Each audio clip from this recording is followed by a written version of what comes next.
Welcome to the Grow Your Law Firm podcast, brought to you by Pilma. This podcast helps lead lawyers to more growth, profit, and freedom. Here is your legal marketing expert and host, Ken Hardison.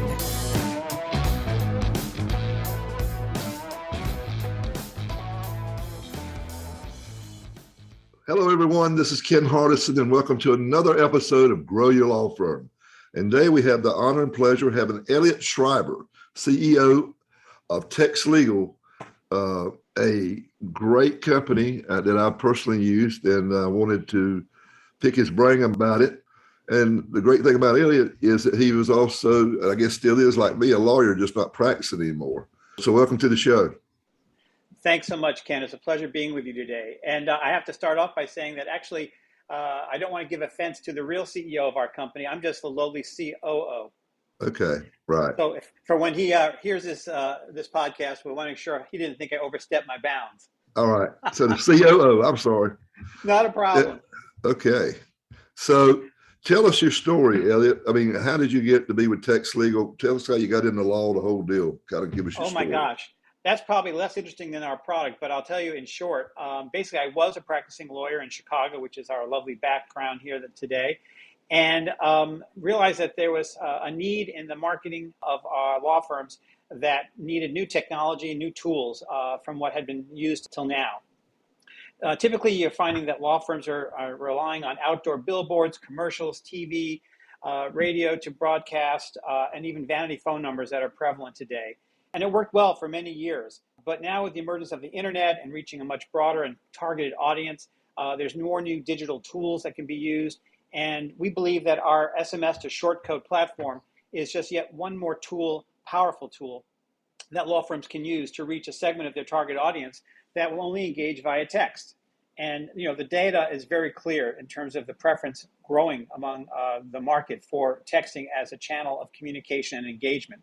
There's plenty of statistics out there that you can look to, but fully 78% of people prefer to engage with companies via text, and that's compared to social media, email, or even phone.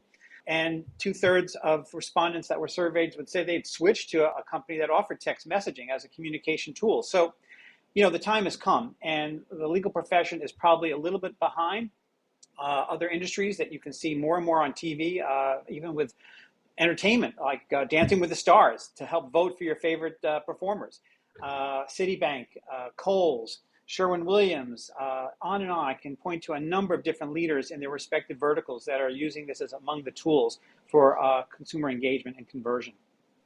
Yeah, it's another thing too is what I've found is like, usually if we can get 15, 20% open rate on an email blast, we're doing good. But we do a text blast, we get about 94, 95% open rate. I don't know what the national statistics are, but. Absolutely. The open rate is huge compared. I think that, the SMS increases conversions by over 200% compared to those other channels that you just mentioned. So it's demonstrably stronger for direct response. Yeah. So tell me about Tex Legal. Everybody knows what text is, but tell me how this is different. What does this do? How does this help lawyers? Just kind of go through it. Tell it to me like I'm a fourth grader. Okay.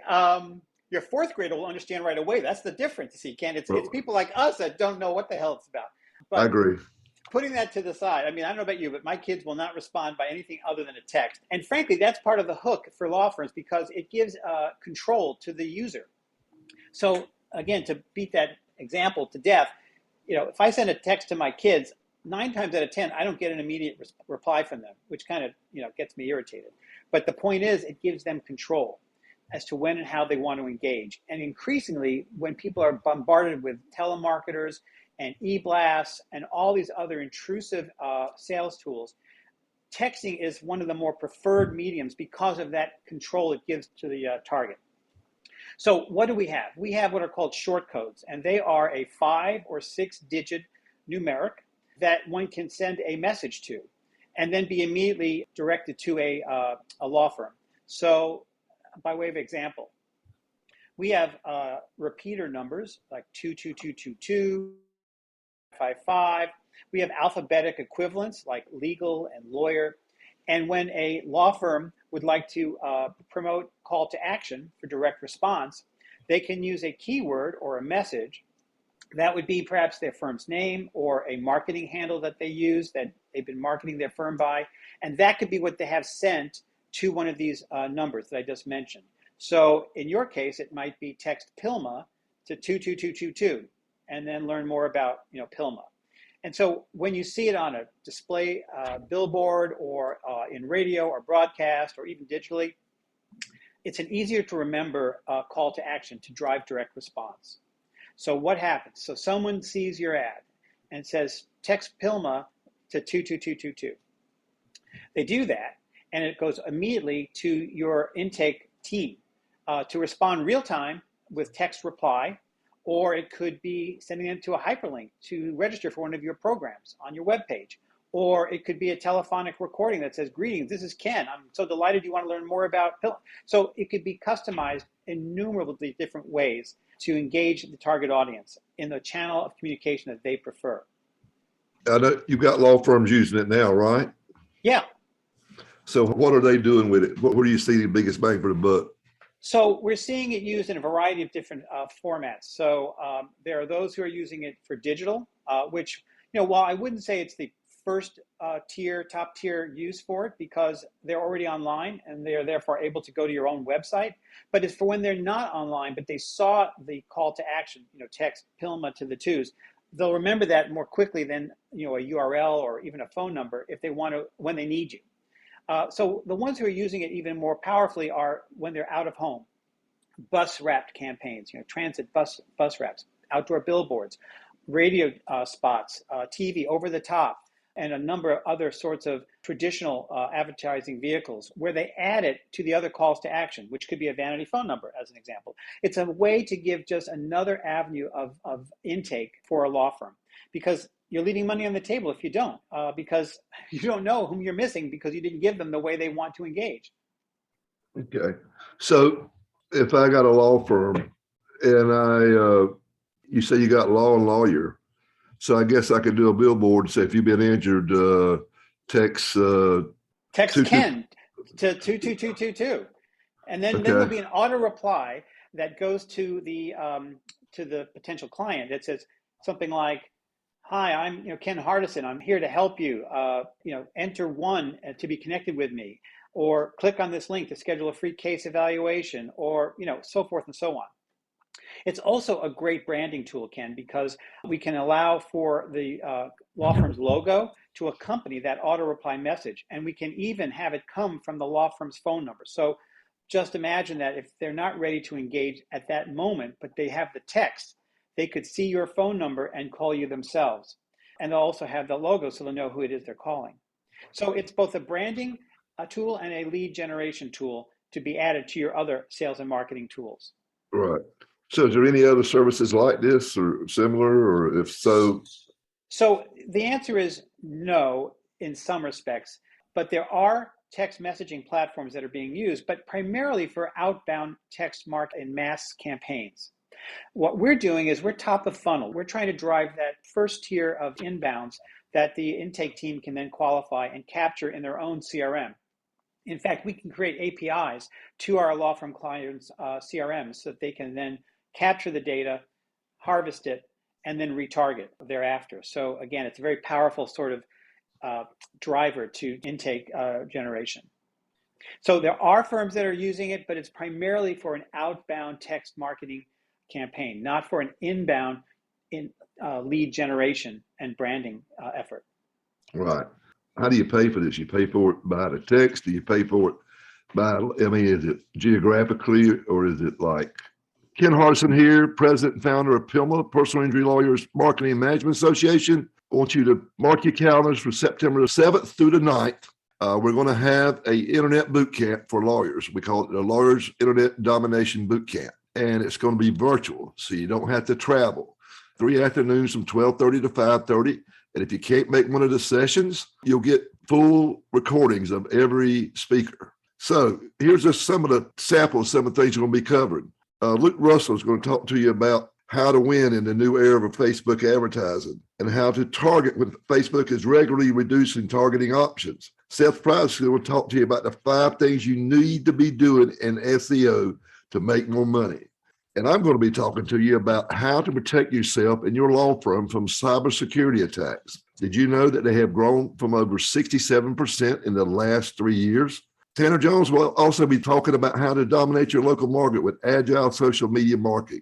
And we have a special keynote, Dennis Yu, who is the godfather of how to test your Facebook, TikTok, and Instagram ads on $1 a day. It's a secret that he has shared with me and our Pilma friends, and now he's going to share it with you. So if this sounds like something you're interested, go to pilma.org/internet bootcamp, or go to the end of the notes of this presentation. Thanks. Right. There's 3 elements to how we price our service. One thing we do not do at this point is to have them charge per lead. So cost per click, we're not doing that. We decided that what we'd rather do, because we're not the ones that are doing the marketing, they are.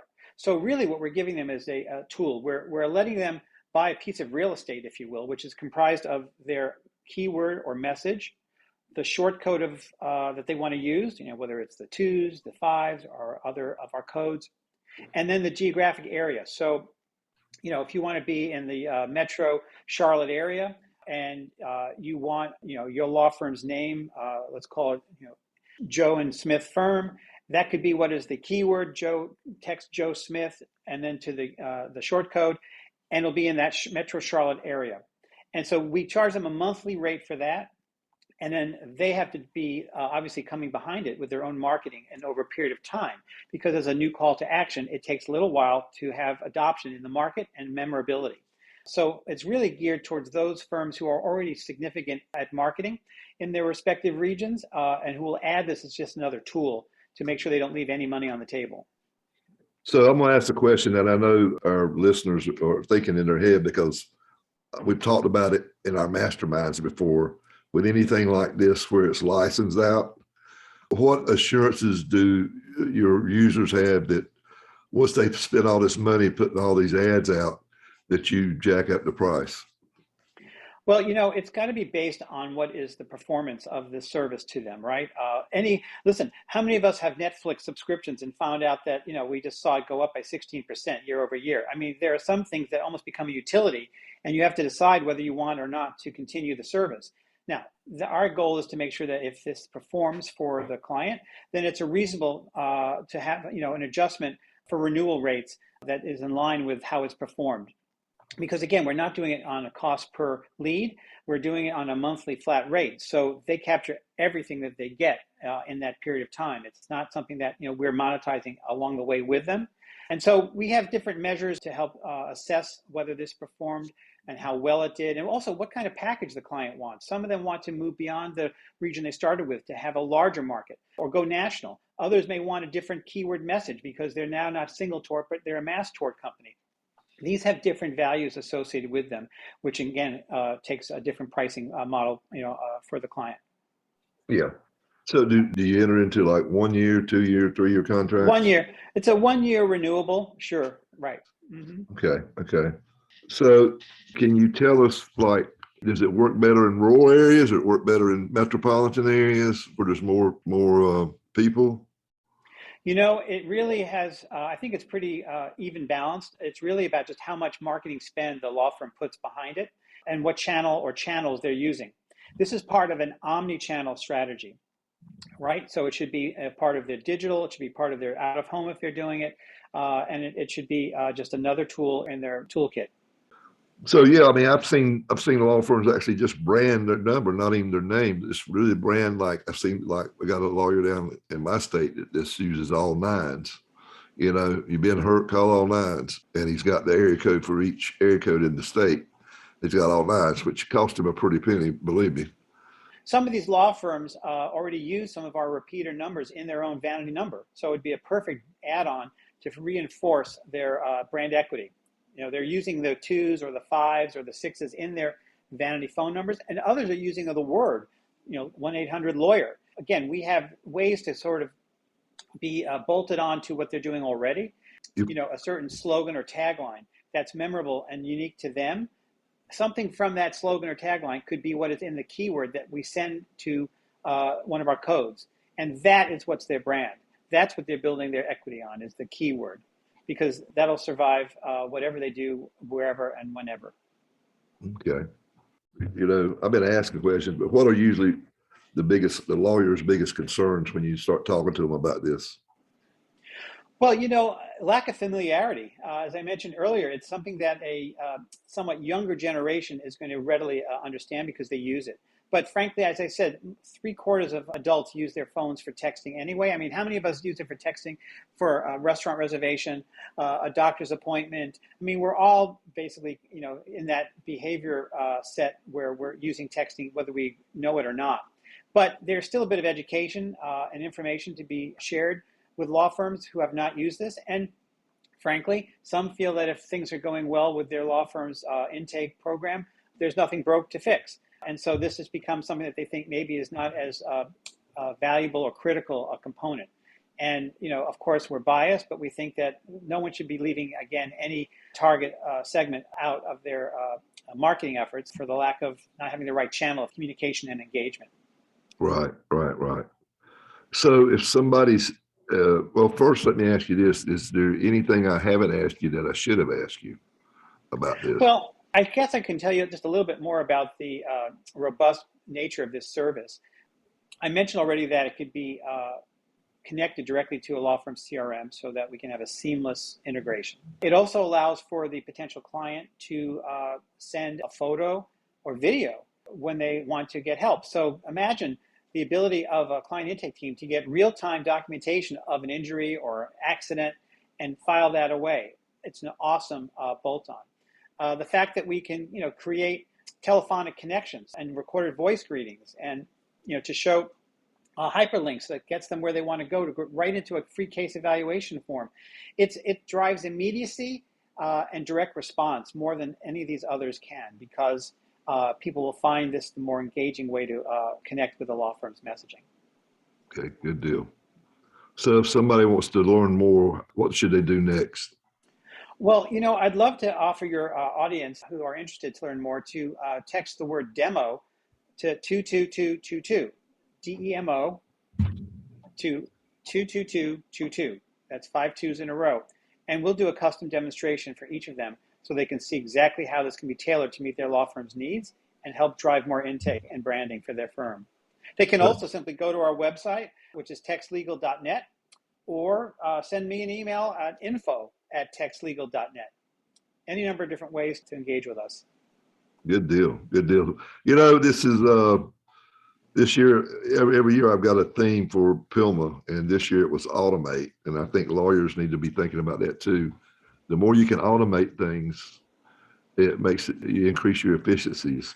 And let me build on that, Ken. That's a great point about the service. The other thing this platform can do, it can help qualify the lead intake.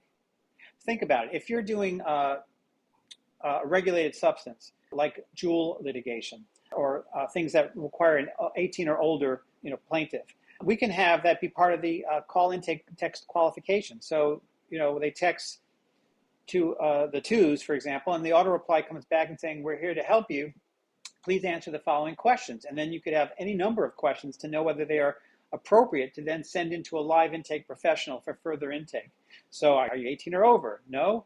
Sorry, we can't help you at this time. Have you been in an accident? No? Well, sorry, we can't help. You know what I mean? We could give them all sorts of questions that shorten the time that the intake professional has to spend, and to give them a higher qualified lead when it does come in. Cool. Yeah, That's part of the automation. I love it. All right.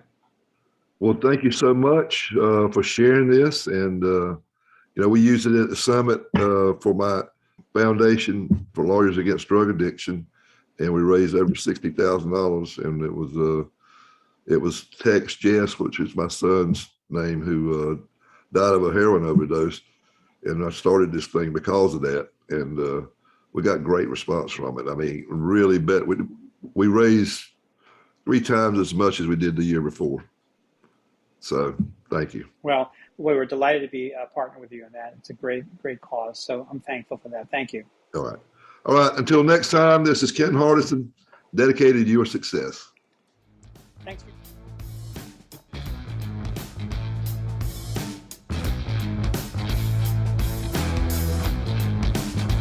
You have been listening to the Grow Your Law Firm podcast, the podcast that leads lawyers to more growth, profit, and freedom. Go to growyourlawfirm.com to find more ways to market and manage your law firm. Please leave us a rating and review wherever you listen to your podcasts.